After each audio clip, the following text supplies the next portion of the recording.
আসসালামু আলাইকুম দর্শক। গণমাধ্যম কর্মীদের জন্য অত্যন্ত একটি দুঃখজনক খবর। রাহানুমা সারা, বয়স মাত্র 32। তিনি জিটিভি টেলিভিশনের নিউজরুম এডিটর ছিলেন। তার একটি দুঃখজনক মৃত্যু। গত রাত 2টার পর তার লাশ ভেসেছিল হাতিরঝিল পানিতে। সেখান থেকে উদ্ধার করা হয়।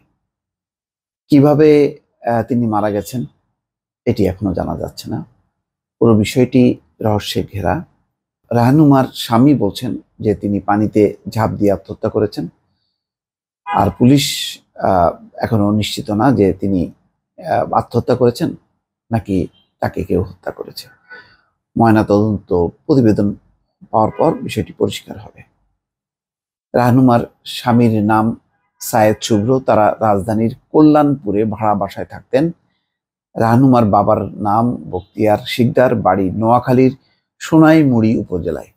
2 বোনের মধ্যে রাহানুমা ছোট ছিল।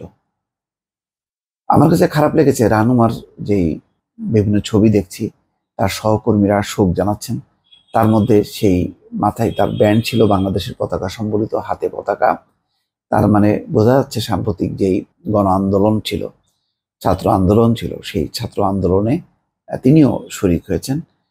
তিনি চাকরিরত থেকেও একজন সংবাদকর্মী হিসেবে জিটিভির মতন টেলিভিশনে কাজ করেও তিনি এই আন্দোলনে ছিলেন। এটা পরিষ্কার। তার পোশাক আশাক এবং তার যেই ব্যান্ড থাকার কারণে এটি মোটামুটি পরিষ্কার হয়েছে। খুবই দুঃখজনক। এই ধরনের মৃত্যু আসলে খুবই প্রত্যাশিত না। যেটি বলা হচ্ছে যে দিবাগত রাত 1:45টার দিকে রাহানুমাকে নিথর অবস্থায় হাসপাতালের জরুরি বিভাগে নিয়ে আসেন পথচারীরাই তাকে উদ্ধার করেছে। পরীক্ষা নিরীক্ষা শেষে তাকে মৃত ঘোষণা করেন কর্তব্যরত চিকিৎসক। তার লাশ মেডিকেল কলেজের মর্গে রাখা হয়েছে। হাতিরঝিল থানার ওসি বলছেন যে হাতিরঝিল লেকের পানিতে রাহানুমার নিথর দেহ ভাসছিল। পথচারীরা দেখে তাকে উদ্ধার করে ঢাকা মেডিকেল কলেজ হাসপাতালে নিয়ে যান। সেখানেই তাকে মৃত ঘোষণা করা হয়। এটা আত্মহত্যা নাকি হত্যা তার লাশের ময়নাতদন্ত প্রতিবেদন পেলে দেখা যাবে। তার বাবা নোয়াখালী থেকে ঢাকায় এসেছেন। তিনি থানায় যে অভিযোগ দেবেন সেভাবে ব্যবস্থা নেওয়া হবে। তার স্বামী সায়েদ শুভ্র বলছেন, গতকাল রাহানুমা অফিসে গিয়েছিলেন। রাতে বাসায় না ফিরে এক ব্যক্তিকে দিয়ে বাসা ভাড়ার টাকা পাঠিয়ে দেন। চিন্তা করেন, মানে সে আত্মহত্যা হোক বা হত্যা হোক, তার আগে তিনি তার দায়িত্বটা সম্পন্ন করেছেন যে বাসা ভাড়ার টাকা পাঠায় দেন। তিনি তাকে তখন ফোন করেন যে কেন টাকা পাঠাইছে বাসায় না এসে। তখন রেনুমা বলেন যে তিনি ব্যস্ত আছেন, এই বলে ফোন রেখে দেন। বিগত রাত 3টার দিকে তিনি খবর পান রাহানুমা হাতিরঝিল লেকের পানিতে ঝাঁপ দিয়েছেন। ঢাকা মেডিকেল কলেজে গিয়ে তিনি রাহানুমার লাশ দেখতে পান। আমার কাছে এটাও একটু অবাক লাগে যে যখন বলছেন যে তিনি ব্যস্ত আছেন বলে ফোন রেখে দেন এবং রাত্রের বেলায় টাকা পাঠায় দেন, এটা নিশ্চয়ই স্বাভাবিক না। এরকম যে প্রতিনিয়ত লোক দিয়ে টাকা পাঠাতেন সেটা তো স্বাভাবিক না। এত রাতে ফিরে না আসাটাও তো স্বাভাবিক ঘটনা না। তাহলে সায়েদ শুভ্রর মনে কেন প্রশ্ন জাগলো না যে এখানে অস্বাভাবিক কিছু আছে?